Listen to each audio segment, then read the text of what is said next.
Hi, మనం రోజూ SQL వాడుతుంటాం కదా, కాని దాని వెనక ఏం జరుగుతుంది? ఆ టూల్స్ అంతా పవర్ఫుల్గా ఎలా పనిచేస్తున్నాయి? ఈరోజు మనం డేటాబేస్ల సీక్రెట్ లాంగ్వేజ్ గురించి తెలుసుకోబోతున్నాం. వాటి లోపలికి వెళ్ళి అసలు మ్యాజిక్ ఎక్కడుందో చూద్దాం. సరే, మనం ఎస్క్యూఎల్లో కమాండ్స్ రాస్తాం, బాగానే ఉంది. కాని మన డేటాబేస్ నిజంగా ఏ భాష మాట్లాడుతోంది?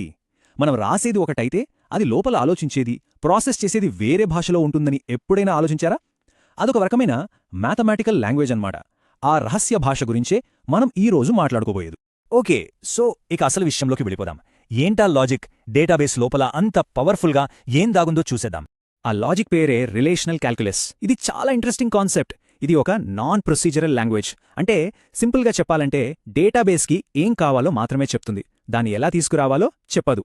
ఉదాహరణకి, నాకు ఫలానా కాఫీ కావాలి అని ఆర్డర్ ఇస్తాం, అంతేకాని గింజలు గ్రైండ్ చేసి ఫిల్టర్ పెట్టి ఇలా కాఫీ తయారు చెయ్యి అని స్టెప్స్ చెప్పం కదా. ఇది కూడా అంతే. మన ఎస్క్యూఎల్కి పునాది ఇదే. దీంట్లో మళ్ళీ రెండు ముఖ్యమైన రకాలున్నాయి. ఒకటి టపుల్ రిలేషనల్ క్యాల్కులస్, షార్ట్గా టీఆర్సీ. రెండోది డొమైన్ రిలేషనల్ క్యాల్కులస్, అంటే డిఆర్సీ. ఈ రెండింటి గురించి ఇప్పుడు వివరంగా చూద్దాం. రైట్, ముందుగా టీఆర్సీతో మొదలు పెడదాం. ఈ రెండింట్లో ఇదే కొంచెం ఈజీగా మనకు బాగా అర్థమయ్యేలా ఉంటుంది. అసలు టీఆర్సీలో ఫోకస్ అంతా టపుల్ మీదే ఉంటుంది. టపుల్ అంటే పెద్ద కన్ఫ్యూజన్ అక్కర్లేదు, సింపుల్గా ఒక టేబుల్లోని మొత్తం రో అన్నమాట. మనం ఇందాక అనుకున్నట్టు లైబ్రరీకి వెళ్ళి ఫలానా రచయిత రాసిన అన్ని పుస్తకాలు ఇవ్వండి అని అడిగామనుకోండి, అప్పుడు మనం అడుగుతున్నది ఆ పుస్తకాల గురించిన కొన్ని వివరాలు కాదు, మొత్తం పుస్తకాన్నే అడుగుతున్నాం. ఇక్కడ కూడా అంతే, మనం మొత్తం రోని టార్గెట్ చేస్తున్నాం. దీని జనరల్ ఫార్మాట్ చూడ్డానికి కొంచెం టెక్నికల్గా ఉన్నా చాలా simple. T comma P of T. దీని మీనింగ్ ఏంటంటే, నాకు టీ అనే టపుల్స్ అన్నీ కావాలి, కానీ ఒక కండిషన్. ఆ పీ అనే కండిషన్ ఆ టపుల్కి నిజమవ్వాలి. ఇక్కడ టీ అంటే ఆ మొత్తం రో అని గుర్తుపెట్టుకోవాలి. ఓకే, దీని ఇంకా బాగా అర్థం చేసుకోవడానికి ఒక చిన్న ఎగ్జాంపుల్ టేబుల్ చూద్దాం. ఇదిగో ఈ స్టూడెంట్ టేబుల్. ఇందులో మనకి ఎస్ఐడి, పేరు, డిపార్ట్మెంట్, మార్క్స్ ఇలా కొన్ని కాలమ్స్ ఉన్నాయి. రైట్, ఈ టేబుల్ మీద ఒక టీఆర్సీ క్వెరీ రన్ చేద్దాం. మన గోల్ ఏంటంటే సిఎస్ఈ, డిపార్ట్మెంట్లో ఉన్న స్టూడెంట్స్ పేర్లు కావాలి. ఇప్పుడు ఈ క్వెరీని మనం ముక్కలు ముక్కలుగా విడదీసి చూద్దాం, అప్పుడు చాలా క్లియర్గా అర్థమవుతుంది. మొదటి పార్ట్ టీ.నేమ్. ఇది మనకు ఫైనల్ రిజల్ట్లో ఏం కావాలో చెబుతుంది. సింపుల్గా మనకు నేమ్ కాలంలో ఉన్న వాల్యూస్ మాత్రమే కావాలని స్పెసిఫై చేస్తున్నాం. Next student T. ఇది ఏం చెబుతోందంటే, మనం ఈ టపుల్స్ కోసం ఎక్కడ వెతకాలి? స్టూడెంట్ అనే టేబుల్లో వెతకాలి అని చెబుతోంది. ఇక ఫైనల్ పార్ట్ .డెప్త్ CSE. ఇదే అసలైన ఫిల్టర్. మనకు అన్ని రోస్ వద్దు, కేవలం ఏ రోలో అయితే డెప్త్ కాలం CSE అని ఉందో ఆ రోస్ మాత్రమే కావాలి. సో చూసారా, ఈ కండిషన్ బేస్ చేసుకుని మనం మొత్తం రోస్ని ఫిల్టర్ చేస్తున్నాం. అందుకే మనకు రిజల్ట్లో రవి, కిరణ్ పేర్లు వస్తాయి. ఓకే, ఇది టీఆర్సీ కథ. ఇప్పుడు మనం రెండో రకమైన డిఆర్సీకి వెళ్దాం. అదే ప్రాబ్లంని ఇది ఇంకో యాంగిల్లో ఎలా సాల్వ్ చేస్తుందో చూద్దాం. సో డొమైన్ రిలేషనల్ క్యాలిక్యులస్ లేదా డిఆర్సీ. టీఆర్సీలో మనం మొత్తం రో మీద ఫోకస్ చేస్తే, ఇక్కడ మనం ఇండివిజువల్ వాల్యూస్ మీద ఫోకస్ చేస్తాం. ఆ వాల్యూస్నే డొమైన్ వాల్యూ అంటాం. మళ్ళీ మన లైబ్రరీ ఎగ్జాంపుల్కి వెళ్తే, ఇది ఫలానా రచయిత రాసిన పుస్తకాల పేర్లు మాత్రమే చెప్పండి అని అడగడం లాంటిది. చూసారా, ఇక్కడ మొత్తం పుస్తకం కాదు, కేవలం టైటిల్ అనే ఒక్క ఫీల్డ్ మాత్రమే అడుగుతున్నాం. దీని సింటాక్స్ కూడా కొంచెం వేరేలా ఉంటుంది. బ్రాకెట్లో x1, x2 by p of x1, x2. ఇక్కడ అర్థం ఏంటంటే, నాకు x అనే ఇండివిజువల్ వాల్యూస్ కావాలి, వాటికి p అనే కండిషన్ వర్తించాలి. గమనించాల్సిన విషయం ఏంటంటే, టీఆర్సీలో మనం రో కోసం t వాడాం, ఇక్కడ ఇండివిజువల్ వాల్యూస్ కోసం x లాంటి వేరియబుల్స్ వాడుతున్నాం. సరే, ఇందాకటి మన సిఎస్సి స్టూడెంట్స్ క్వెరీని డిఆర్సీలో ఎలా రాస్తారో చూద్దాం.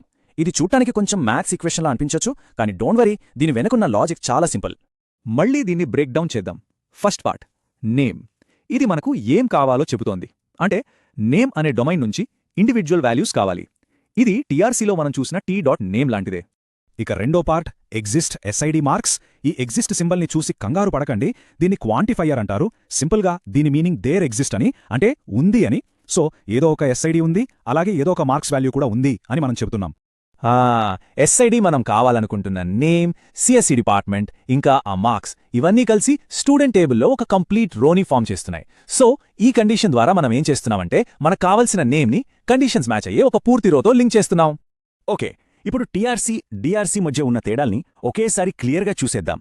చూడండి, టీఆర్సీలో మనం మొత్తం రోస్ గురించి మాట్లాడతాం, అంటే టపుల్ వేరియబుల్స్.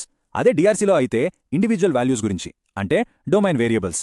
చదవడానికి ఏది ఈజీ అంటే ఖచ్చితంగా టీఆర్సీనే. డిఆర్సీ కొంచెం మ్యాథమెటికల్గా, కాంప్లెక్స్గా ఉంటుంది. అందుకే మన ఎస్క్యూఎల్కి టీఆర్సీ చాలా దగ్గరగా ఉంటుంది. ఈ రెండింటి వెనుకున్న అప్రోచ్ ఎంత డిఫరెంట్గా ఉందో ఈ టేబుల్ చూస్తే మనకు బాగా అర్థమవుతుంది. అంతా బావుంది, కానీ అసలు ఈ థియరీ అంతా మనకెందుకు? దీనివల్ల ప్రాక్టికల్గా ఏం ఉపయోగం? చాలా ఇంపార్టెంట్ క్వశ్చన్ కదా, దాని గురించి ఇప్పుడు చూద్దాం. ఈ రిలేషనల్ క్యాల్క్యులస్ నుంచే మనకు సేఫ్టీ ఆఫ్ క్వెరీస్ అనే ఒక పవర్ఫుల్ కాన్సెప్ట్ వచ్చింది. సేఫ్ క్వెరీ అంటే ఏంటంటే అది ఎప్పుడూ ఒక ఫైనైట్ రిజల్ట్ని ఇవ్వాలి. అంతేకాదు ఆ రిజల్ట్ డేటాబేస్లో ఉన్న వాల్యూస్ నుంచే రావాలి. దీనివల్ల లాభమేంటంటే మన క్వెరీలు ఇన్ఫైనైట్ లూప్లోకి వెళ్ళిపోవడం గానీ అర్థం లేని రిజల్ట్స్ ఇవ్వడం గానీ జరగదు. ఇది రియల్ వరల్డ్ డేటాబేస్లకు చాలా చాలా ముఖ్యం. అందుకే ఎస్క్యూఎల్ మనల్ని ఎప్పుడూ అన్సేఫ్ క్వెరీలు రాయడానికి ఒప్పుకోదు. సో మనం గుర్తుపెట్టుకోవాల్సిన మెయిన్ పాయింట్ ఇదే. ఈ రిలేషనల్ క్యాల్కులస్ అనేది మనం వాడే ఎస్క్యూఎల్కి ఒక బ్లూ ప్రింట్ లాంటిది. అసలు డేటాబేస్ సిస్టమ్స్ ఒక క్వెరీని ఎలా ఆప్టిమైజ్ చేయాలో నిర్ణయించడానికి కూడా ఈ థియరీనే వాడుకుంటాయి. అడ్వాన్స్డ్ డేటాబేస్ డిజైన్, రీసెర్చ్ వీటన్నింటికీ ఇదే ఫౌండేషన్. అందుకే డేటాబేస్ కాన్సెప్ట్స్ని నిజంగా మాస్టర్ చేయాలంటే ఈ క్యాలిక్యులస్ వెనుకున్న లాజిక్ని అర్థం చేసుకోవడం చాలా హెల్ప్ అవుతుంది. సో నెక్స్ట్ టైం ఒక ఎస్క్యూఎల్ క్వెరీ రాస్తున్నప్పుడు ఒక్క క్షణం ఆగండి. సెలెక్ట్ ఫ్రమ్ వేర్ రాస్తున్నప్పుడు దాని వెనక దాగున్న ఈ క్యాల్కులస్ని చూడటానికి ప్రయత్నించండి. అప్పుడు మనం రోజు వాడే కమాండ్స్ వెనకున్న అసలైన పవర్ని మనం అప్రిషియేట్ చేయగలుగుతాం. బహుశా